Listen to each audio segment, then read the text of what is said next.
Munoz here. Just finishing up the serpent on this badge. Trying to keep a wet edge so all my paint will flow properly. Before I did this, I had a piece of fine line around here to keep that circle definitive. And now I'm finally doing the last little bit of touch-up on the serpent. And there we have it.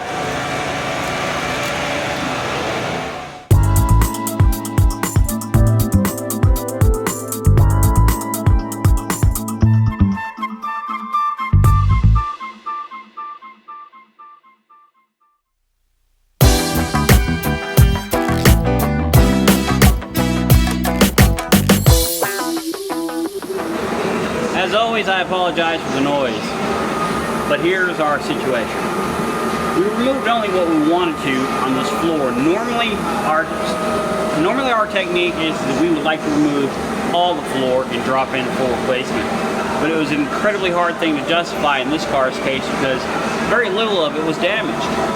So we're doing the next best thing. We're going to do a drop-in butt weld approach to this.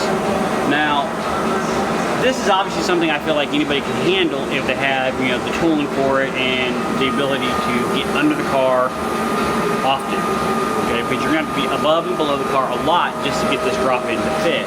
Now, what we've done is we removed from our new floor panel, we removed only what we needed, plus an additional inch all the way around, and we can trim down. Okay. Now, with that said, I have my clamps holding it in place, so I have a nice snug fit, so I know that I don't have any false readings.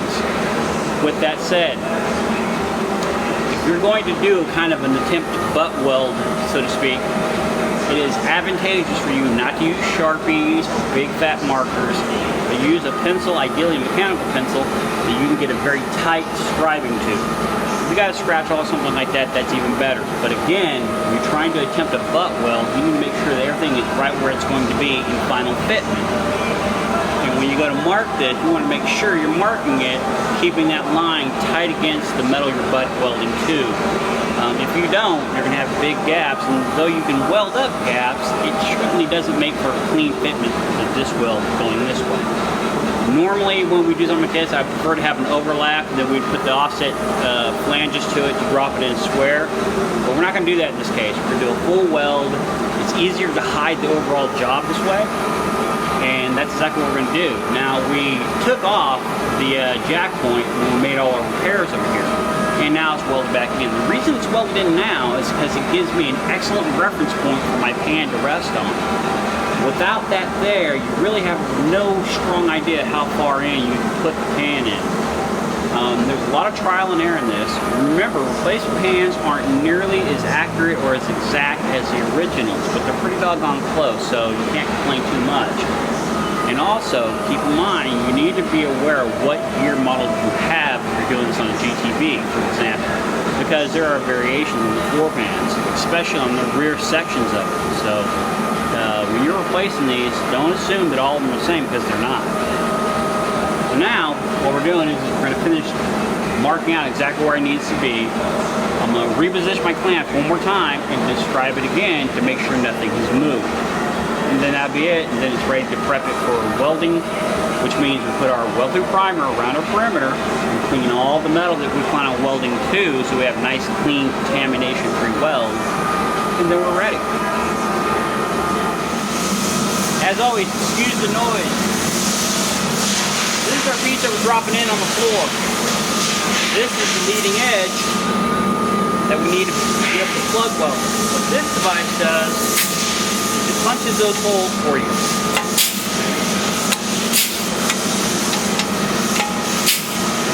Now I have two different types, and this one is one slightly larger. And what it does, it gives us the ideal area for plug welding. The rest of the metal around the floor has been cleaned up, so what I'm going to do is I'm going to spray the weld-through primer, that copper color stuff, here and on the perimeter of the floor, so it's ready to go. Now this E-coating that comes on these floor panels, don't think of this as a primer. It doesn't really stick to it very well. So you should still treat this as if it was raw metal. So in other words, once you have it in place, you probably sand it off, put a real primer on, and then possibly an epoxy of some sort, like 415 if you will.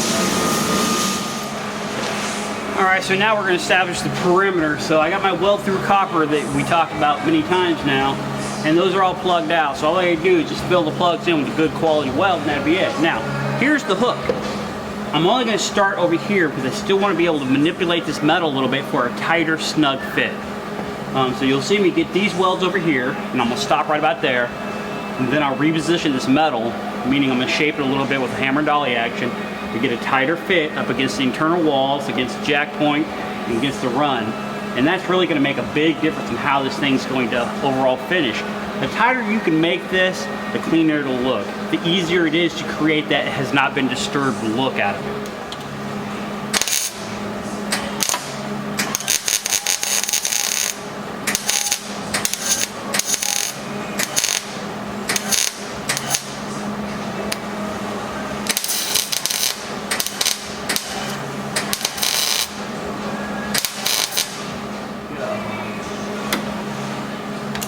Now it's easier to move this metal when it's hot, so I'm going to go ahead and get my clamp over here, just because it's going to naturally want to pull that way because it's really hot right now.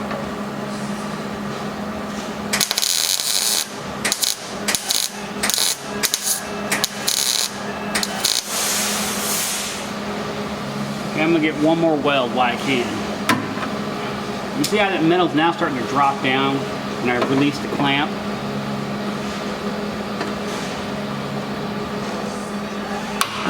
So I'm going to get one more here, and that's all I'm going to do.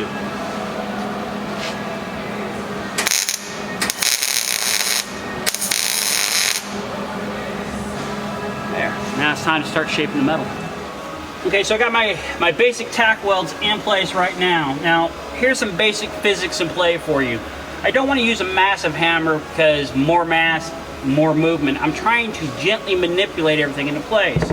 So you have to calculate to some degree what kind of hammer and what kind of force you want to use. Obviously force plus mass, you know, a lot of energy, right? Anyway, so this is a spoon. When we use a spoon, generally it absorbs a lot of the energy from whatever your striking force is.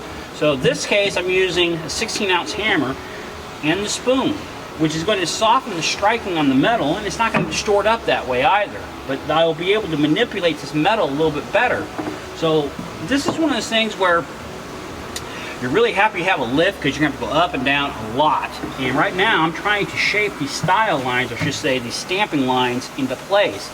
And I don't want to just hammer along. So what I'm doing is I'm going to bring this down some. Okay, so now that's pulled in really nice, okay? I can't move this because this is right where the chassis rail is at. That ain't moving. So what I'm going to try to do is I'm going to establish this line back here and anchor this in.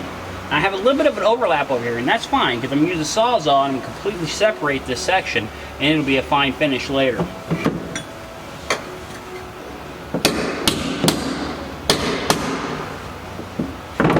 That area right there underneath is where we did the plug welds a minute ago.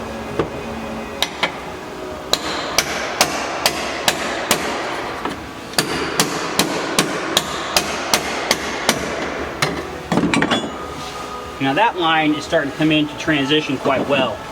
So we're almost there. So now I'm going to start establishing some welds from underneath. And once I have these welds back here, then I can start fine-tuning some of this metal that needs a little more work.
Our Series Z project is coming along pretty well. We're now in the process of putting the drivetrain in and the suspension. Once the suspension's on this thing, we put it back on the ground and start doing a lot of work to it. Kind of get this one wrapped up. It's been here for a very, very long time. If you followed any of the storyline, you know how extensive the damage was and how intricate the repair had to be to make this thing right. And what we've seen so far on this is that you saw one of our newest employees, Jacob, put all the hardware for this car in the tumbler.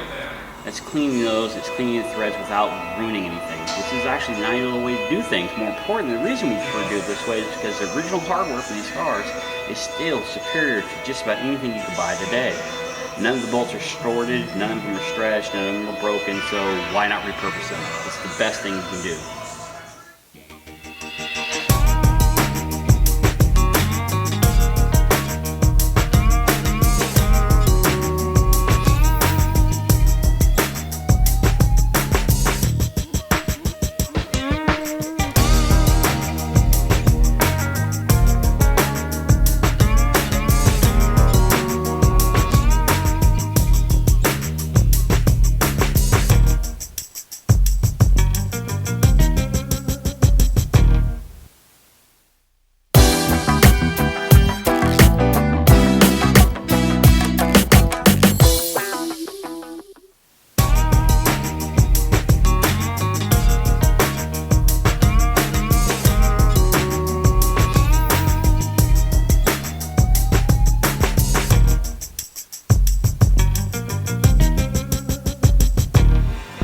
Okay, so both the leading edges of the floor pans have been replaced, and this is what I was talking about. I wanted to do a clean butt finish, heavy weld, minimum grind back, and really tie it into the chassis members. This gives this a whole lot more structural support. More importantly, what this has done is this makes the jack points actually very useful. Now they are welded firmly against the actual inner rocker system. The floor pans and the floor pans are welded very heavily up against the actual chassis, so now everything's been a bit more stiffened, if you will. Now both sides are done, and you have to look pretty closely to see that the repair even exists. Effectively, when you're trying to do a minimum damage repair like this, it's about as good as you can hope to get it. And I would think by most parts, most people would be quite happy with the way that looks. Now there's only one or two areas that still need to repair, which are right here, which is a little dicey because it's right next to the fuel lines.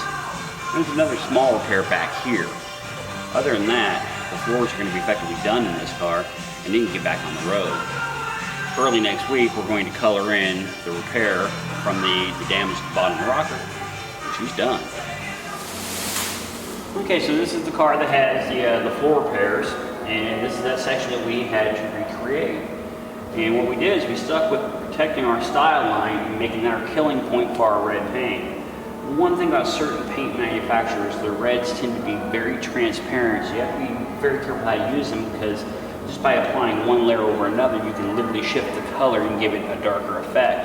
And this is one of those you have to be very, very careful with. Anyway, so with that said, you can't really even tell where we made the repair, and that's effectively all we're trying to do, is to make it look like the repair didn't exist. However, so the things we need to recap on. You see our style line is protected, or should I say our expansion line is protected and is still there. One thing about it, when we cut this loose, if you remember, this popped away and this also went back. So when we recreated all this, we had to make sure that this line stayed symmetrical to the actual rocker. All this area is now nice, fresh, new metal. As you saw, the floor pans are repaired on both sides. Now I still have a little bit of piece I have to make for the inner set and on the back where the back seat mount is. But those are trivial little pieces that I can make in just a matter of a couple of hours. But other than that, this is effectively done. And it's ready to go.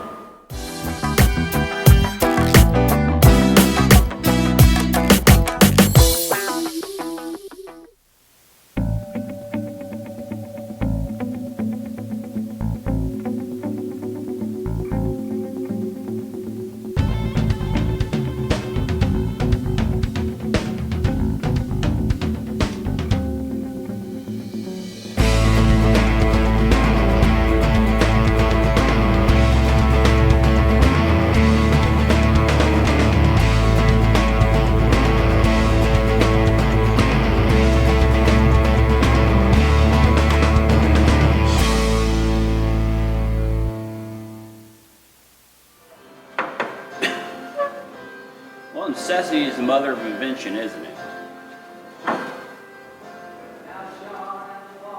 You know, we do so many step noses, it was getting very frustrating to find a quality dash piece to put back in. Every now and again somebody's reproducing these, but they're far and few between, and more importantly, oftentimes you're waiting weeks, if not months, to get them. So one of our local friends, a really talented glass guy, started producing these for us. We took a look at the model that we had and decided to make some improvements on it. Instead of it being a fabric, or instead of it being something shot in a hopper on the mold, he decided to layer this in actual sheets of fiberglass, which makes it far more rigid than ones that we've seen out there. He's also made it slightly thicker so it doesn't flex so much, because we have noticed on the fiberglass ones that they start to crack in certain areas, around in here, around in here. So he made this out of full sheets of fiberglass. These are really nice. So we asked him if he'd just start producing a couple of them so we make them available. So now we got these. The nice thing about this is because the way the gel coat is set up on this, you can paint these, you can replicate the original GTA textured fill if you want to. There's all sorts of things you can do with it. But in the sense that it's literally ready to go in the car right now, it's a big plus. Anyway, finally, a replacement dash that you can actually get. You don't have to chase all over the world to find. New York Spiders really turned the corner for us. This blackening stuff you see here, this is called guide coat. And the reason we have this on here is because when you're sanding primer, it gives you a sense of how much you're removing, and also shows you any deviations you're not quite picking up, so you can chase those out. And you don't sand this stuff by hand with something small. You sand this with a very long rubber flexed sanding board, because you don't want to put any flat spots into it. But the point is, this car has come a really long way in a matter of speaking, a short time. The floors have been completely repaired and textured and sealed and ready to go. The trunk has been painted, the back sides of the valance here have been painted, the engine bay has been painted. So now it's time to start shaping up the body just a little bit more and get it ready for paint. Now this car is going back to a very cream white color, just like it was. And with that, you have an opportunity to really change some things about it without deviating from the originality. Now this car originally would have had most likely a black interior, but the customer has wherewithal to put a little bit of color to this. So he decided to go with a nice, rich burgundy interior instead, which is going to have black as well in there, so it's not overly strong color in the interior. But the point is, you think about this thing looked like when it first came here. You think about all the catastrophic damage that was inside this thing. You think about all the intense metal fabrication we had to make on this car just to get to this point. It's very, very straight. It is looking very good. And we're really happy that we're going to be going to color fairly soon. So to give you an update on the New York Spider, here's the original interior. That's probably the best panel in it. And this is where we're going with it. The original interior, as Mr. Munoz has pointed out to you before, it's a single stitch action that goes down the middle. And what happens is over time it spreads out. It pulls one way or another, and it kind of has that H look to it. But what he's doing for that added touch is he's sewing down the middle to create that pleat. And then he sews across the back to raise that pleat to make it really tight. It gives it an overall nice finish. And once this thing is stretched into place, it's going to look fantastic. I love having super skilled people that work here.